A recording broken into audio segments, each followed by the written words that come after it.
चिपळूण शहरामध्ये किमान 3 cylinder distribute करणाऱ्या एजन्सीज आहेत आणि जवळपास 3000च्या आसपास रोजचा त्यांचा जो एक सेल आहे, म्हणजे सिलेंडर प्रोव्हाइड करावे लागतात संपूर्ण शहरामध्ये.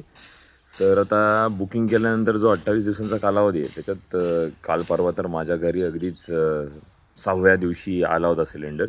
पण अर्थात अगेन बऱ्यापैकी चांगली ओळख असल्याकारणानं आणि संबंध चांगले असल्याकारणानं त्यांनी लवकरात लवकर मिळेल ह्याची तरतूद करून दिली. आणि अख्ख्या शहरात हीच तारा आहे की सगळं सध्या ओळखीवरती चालू आहे. आता ज्याचे कोणाशी चांगले संबंध नसतील, ओळख नसेल, मग त्यांना उशिरा मिळणार का?